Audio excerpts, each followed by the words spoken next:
नमस्कार साथियों। तो आज है 5 मई 2026। दोस्तों, बात करेंगे इस वीडियो में कुछ इंपॉर्टेंट कंपनी की स्टॉक्स के ऊपर, कुछ इंपॉर्टेंट अपडेट्स है, कुछ इंपॉर्टेंट न्यूज़ है। तो चलिए एक एक करके कवर करते हैं।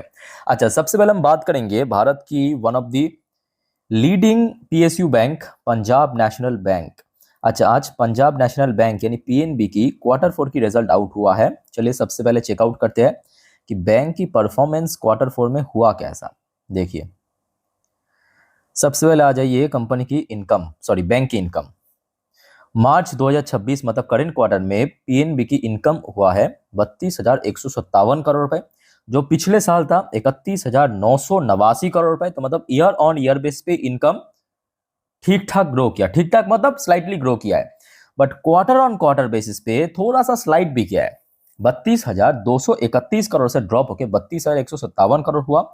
बट यहां पे बैंक ने एक बहुत बड़ी गैप क्रिएट कहां पे किया पता है? बैंक की जो फाइनेंशियल मार्जिन जो है इस बार बढ़ के 9% हो गया। बहुत बड़ा गैप क्रिएट हुआ है, क्योंकि देखिए पीएनबी कोई छोटे मोटे बैंक नहीं है, बड़ा इनकम जनरेट करता है, बड़े बैंक है। जो पिछले साल 5% था, पिछले क्वार्टर में 4% था, इस बार सीधा 9% हो गया। और यही मेन वजह है कि बैंक की इस बार प्रॉफिट जो है ना, मतलब इनकम में अगर आप देखेंगे कोई बहुत बड़ा चेंजेस नहीं है, काइंड ऑफ फ्लैट कह सकते हो आप इनकम, है ना।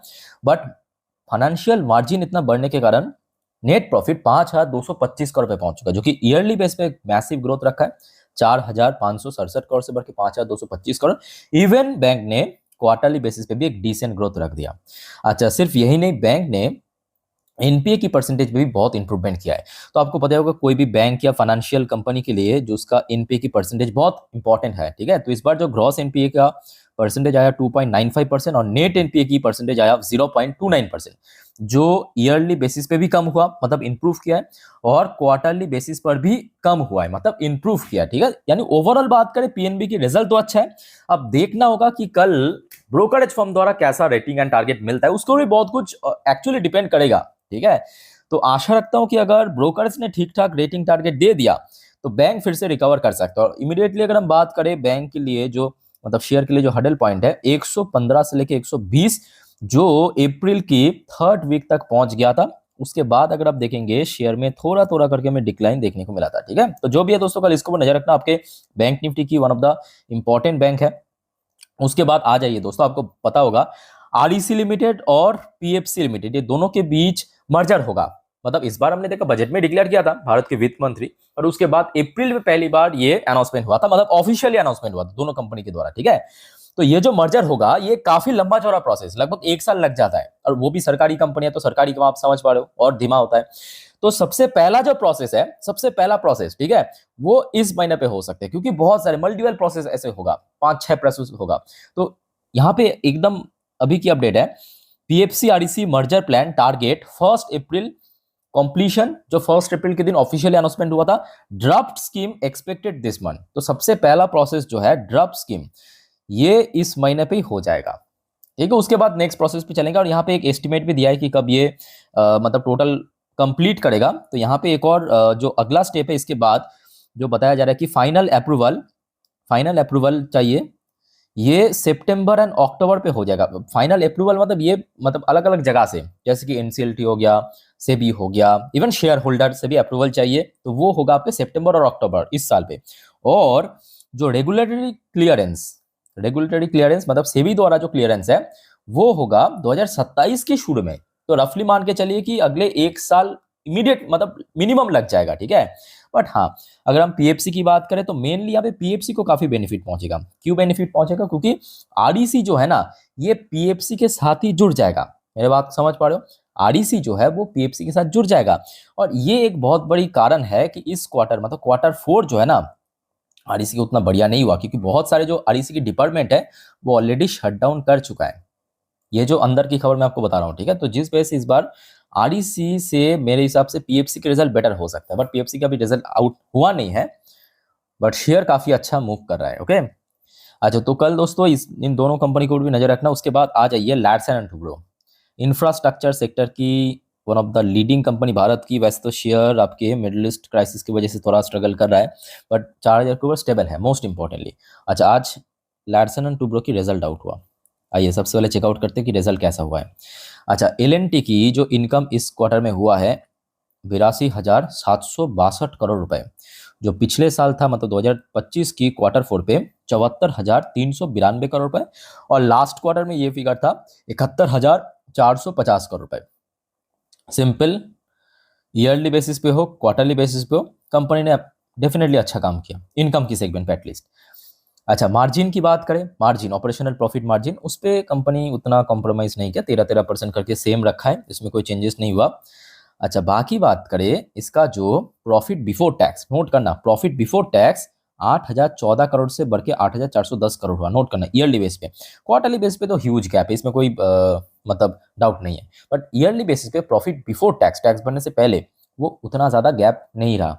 अब इस बार क्या है पता है, टैक्स थोड़ा सा ज्यादा दिया है, लास्ट ईयर टैक्स दिया था 23%, इस बार दिया है 25%।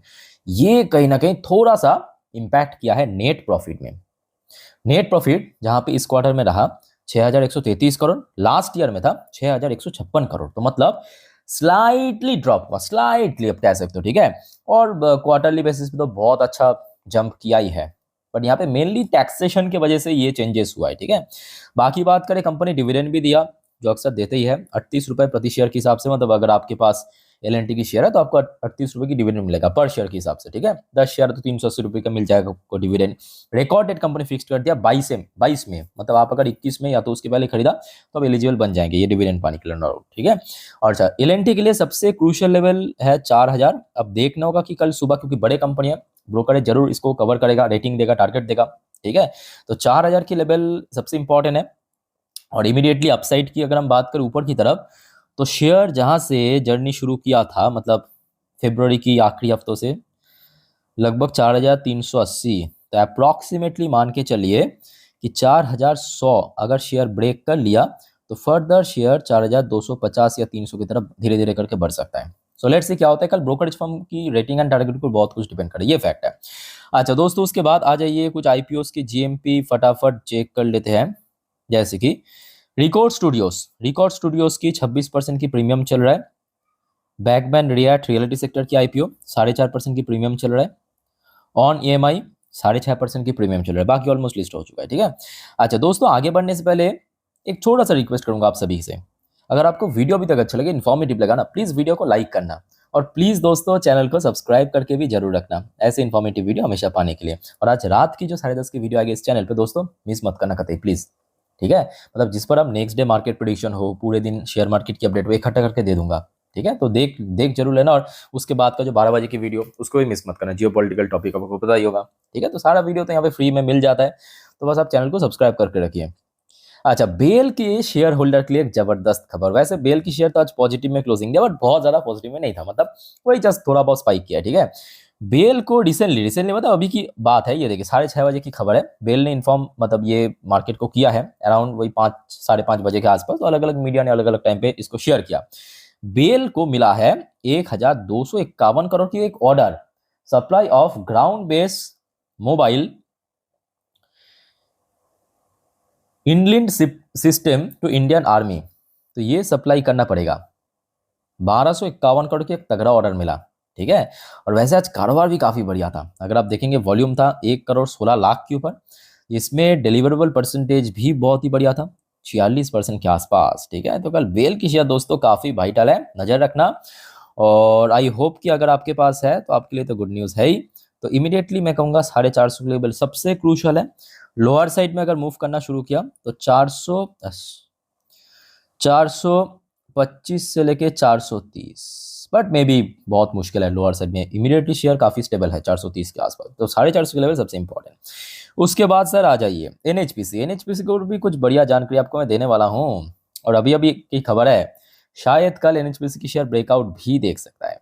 इकोनॉमिक टाइम की वेबसाइट में शेयर किया ये खबर क्या है कि NHPC begin commercial operation of 4th unit at 2000 megawatt Subansiri lower hydro project. दोस्तों समझ पा रहे हो कितना वाइटल प्रोजेक्ट है ये, 2000 मेगावाट की Subansiri lower hydro electric project. और आज की डेट में भारत में गर्मी ज्यादा पड़ने के कारण जितने भी इंजन हो सकता है वो सब ओपन कर दिया सरकार, मतलब जितने भी तरह से पावर जनरेट कर सकता है, ठीक है, कंपनीज, चाहे हाइड्रो इलेक्ट्रिक पावर हो, सोलर हो, विंड एनर्जी हो, कोल बेस्ड पावर प्लांट तो चल ही रहा है, ठीक है। तो यहाँ पे एनएचपीसी ने डिसाइड किया कि हम इसको भी कमर्शियली जो सप्लाई करेंगे, फोर्थ यूनिट इसके 2000 मेगावाट। ओके, तो ये कहीं ना कहीं एनएचपीसी की पॉइंट ऑफ व्यू से, मतलब बिजनेस पॉइंट ऑफ व्यू से काफ़ी सही रहेगा। और वैसे भी देखिए शेयर अभी ऊपर जब से पहुंचा है, अभी थोड़ा सा ऊपर नीचे कर, जो आपको मैं कहा भी था कि 85-90 की लेवल इंपॉर्टेंट है। शेयर के आज वॉल्यूम भी अच्छा था, डिलीवरेबल परसेंटेज भी 43.45% के आसपास देखने को मिला। सो लेवल्स तो ऑलरेडी आपको मैं कह चुका हूँ, तो जिनको पता नहीं है एक बार मैं आपको बता देता हूँ फर्दर।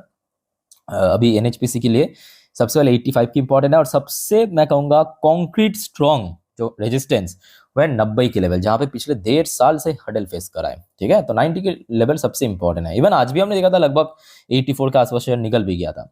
अच्छा दोस्तों, उसके बाद आ जाइए, एक और अपडेट है आपके आईएक्स के ऊपर, इंडियन एनर्जी एक्सचेंज। वैसे तो इसमें बहुत मतलब डाउट है, बहुत कंफ्यूजन है, कभी भी कपलिंग लागू हो सकता है। वैसे कंपनी खराब नहीं है, कंपनी अच्छी कंपनी, अच्छा काम भी कर रहा है, रिजल्ट भी अच्छा प्रेजेंट कर रहा है, डिविडेंड भी पे करता है।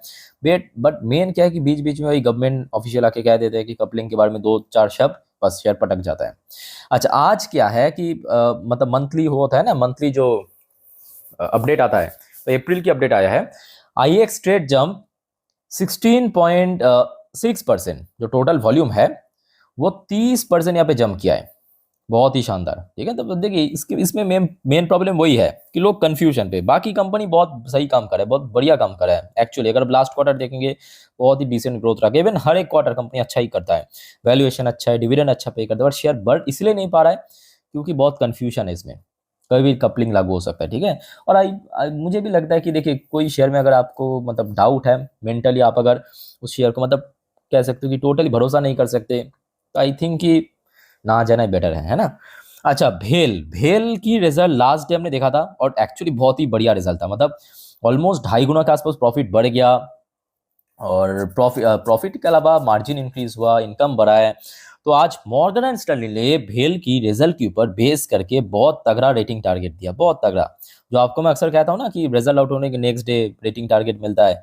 सो आज जितने भी कंपनीज के आउट हो उसके ऊपर तो कल आएगा रेटिंग। तो ये भेल की लास्ट डे रिजल्ट आउट हुआ था। ठीक है, तो यहाँ पे आप देखिए सबसे पहले तो भेल में टारगेट दिया 444 रुपए की, और वो भी बढ़ा दिया है, प्रीवियस जो टारगेट था उसको बढ़ा के 444 की टारगेट दिया है। वैसे शेयर आज उतना मतलब शुरू में जितना चल गया था उसका तो वहाँ पे होल्ड नहीं कर पाया। अब देखिए ये भी बहुत बड़ी फैक्ट है, जो आपको मैं लास्ट डे कह भी रहा था कि देखिए भेल जैसे बड़े कंपनी 52-53% चल चुके हैं, इससे ज्यादा आप क्या उम्मीद कर सकते हो, है ना। 53% चल गया एक महीने पे, मतलब बहुत बड़ी बात है भेल जैसे कंपनी के लिए। 52-53% चल गया। ठीक है, सो मेरे हिसाब से लॉन्ग टर्म इन्वेस्टर्स को यहाँ पे ज्यादा चिंता करने की जरूरत नहीं है, और शॉर्ट टर्म की ये शेयर है नहीं। इमीडिएटली अगर शेयर में करेक्शन होता है तो 350 का लेवल सबसे क्रूशियल लेवल। इसके अलावा अगर हम बात करें 310 या तो 320 तक, मुझे लगता है कि मैक्स गिर सकता है शेयर, क्योंकि अभी परफॉर्मेंस काफी बढ़िया दे रहा है पहले। ठीक है, सो दोस्तों कुछ इंपॉर्टेंट जानकारी था आपके साथ शेयर की। अब याद रखना नेक्स्ट वीडियो में और भी बहुत सारे जानकारी शेयर करूंगा आपके साथ। सो देखना मत भूलना, वीडियो अच्छे लगे तो लाइक करना, चैनल को सब्सक्राइब करना। वाइंड अप करता हूँ वीडियो को। टेक केयर, बाय बाय, जय हिंद।